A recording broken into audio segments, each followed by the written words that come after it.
आपले सगळ्यांचे स्वागत आहे। आज आपण चिकनची दम बिर्याणी सोप्या पद्धतीने कशी बनवायची हे पाहूया। आता हे पहा, त्याच्यासाठी मी अर्धा किलो चिकन घेतलेलं आहे। तर त्याच्या मॅरिनेशनसाठी आपण त्याच्यामध्ये एक मोठी वाटी भरून किंवा पाव किलो दही घेतले। त्याच्यात मी 2 चमचे लाल तिखट टाकलेले आहे। त्याचबरोबर साधारण अर्धा चमचा आपण हळद घेतलेली आहे। आता काय करायचे, त्याच्यामध्ये मी 2 मोठे चमचे भरून मी धना पावडर घेतलेले आहे। त्याचबरोबर हा 1 चमचा भरून साधारण घरचा मसाला घेतला आहे, त्याने चव छान येते घरच्या मसाल्याने। इथे तुम्ही कांदा मसाला सुद्धा वापरू शकता। आता मी हा अर्धा चमचा गरम मसाला घेतलेला आहे। त्याचबरोबर जे काही खडे गरम मसाले आहेत आपल्याकडे ते तुम्ही अवेलेबल असेल ते वापरा थोडेसे। आता ही 2 मोठे चमचे भरून मी आलं लसूण पेस्ट घेतलेली आहे। आता कोथिंबीर टाकूया त्याच्यात थोडीशी आपण चिरलेली, बारीक चिरलेली, आणि पुदिना हा असा हाताने तोडूनच टाका, कधी त्याला चिरून टाकू नका, काळा पडतो। आता हा तळलेला कांदा घेतलेला आहे मी, साधारण तो एक वाटी भरून घेतलेला आहे। त्याचबरोबर त्याच्यामध्ये मी मीठ टाकले आणि आता हे सगळं मिश्रण आपण मस्तपैकी मिक्स करून घेऊया। साधारण तासभर तरी हे मिश्रण आपण बाजूला फ्रीजमध्ये ठेवून देऊया। आता मी कुकर घेतला, त्यात मी बऱ्यापैकी तेल ओतलेलं आहे, पाहू शकता तुम्ही। आता हे तेल गरम झाले की त्याच्यामध्ये आपल्याला 2 मोठे कांदे चिरून टाकायचे आहेत, बारीक चिरून घ्यायचे आहेत, आणि त्या कांद्याला आपल्याला लाल करायचं आहे, पूर्ण गोल्डन ब्राऊन करून टाकायचे। पाहू शकता तुम्ही, असा हा जो आपण तळलेला कांदा असतो ना त्या टाईपमध्ये ह्याला करायचे। आता हे सगळं मिश्रण त्याच्यामध्ये आपण टाकूया। मॅरिनेट केलेले चिकन त्याच्यात टाकूया। 1 तास मस्त मुरलेलं आहे ते चिकन। आता ह्याला एकदम परतून घ्यायचं आहे आपल्याला त्याच्यामध्ये। आता तोपर्यंत मी इकडं पाणी उकळायला ठेवलेले आहे। साधारण जर 2 ग्लास तांदूळ असेल तर त्याला 6 ग्लास पाणी ओतायचे तुम्ही।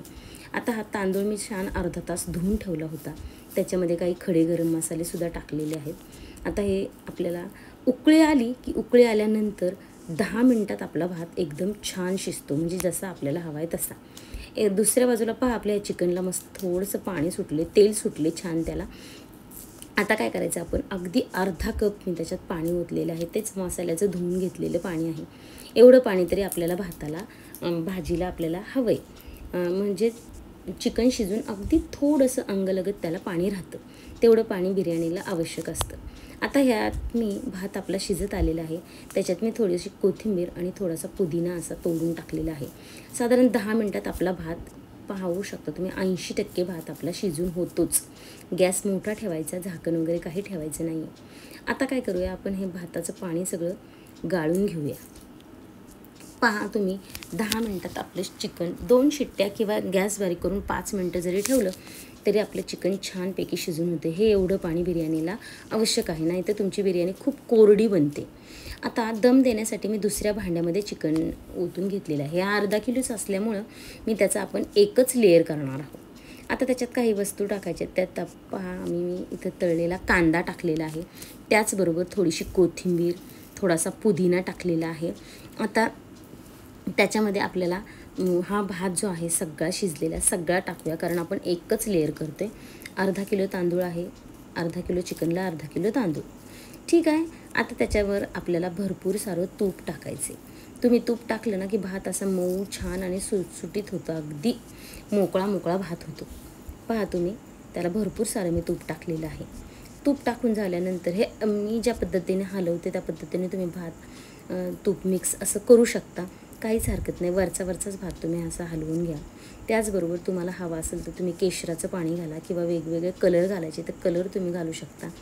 त्यामुळं आपली बिर्याणी अशी छान कलरफुल अशी बिर्याणी होते। त्याचबरोबर आता त्याच्यामध्ये मी थोडासा बिर्याणी मसाला घेतलेला आहे, तो वरतून स्प्रिंकल करूया आपण। कोथिंबीर टाकूया, थोडीशी पुदिनासुद्धा टाकूया।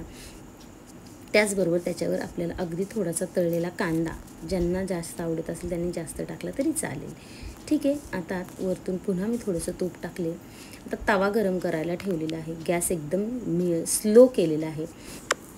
आता आपण त्याच्यावर झाकण ठेवूया, आणि झाकण ह्या झाकणाला होल आहे, त्यामुळे मी त्याच्यावर पीठ लावते आहे, म्हणजे बिलकुल हवा बाहेर जाणार नाही आणि आपल्या बिर्याणीला मस्त दम बसेल। तर 15 मिनटं जरी तुम्ही भात ठेवला बिर्याणी, तरी तुमच्या बिर्याणीला छानपैकी दम लागतो, मस्त बिर्याणी आपली मोकळी होते। पहा 15 मिनटानंतर आपली बिर्याणी कशी झाली आहे तुम्ही पाहू शकता, एकदम मस्त सुटसुटीत अशी बिर्याणी आपली एकदम रेडी झालेली आहे। पहा खालीसुद्धा कुठं काही लागलेलं, करपलेलीसुद्धा नाही आहे किंवा काहीच नाही आहे। अशा पद्धतीने ही आपली बिर्याणी एकदम रेडी आहे। पहा तुम्हाला जर ही माझी रेसिपी आवडली तर तुम्ही लाईक, शेअर आणि सबस्क्राईब नक्की करा आणि तुमच्या काही ज्या कमेंट्स असतील त्या कमेंट बॉक्समध्ये द्या. धन्यवाद.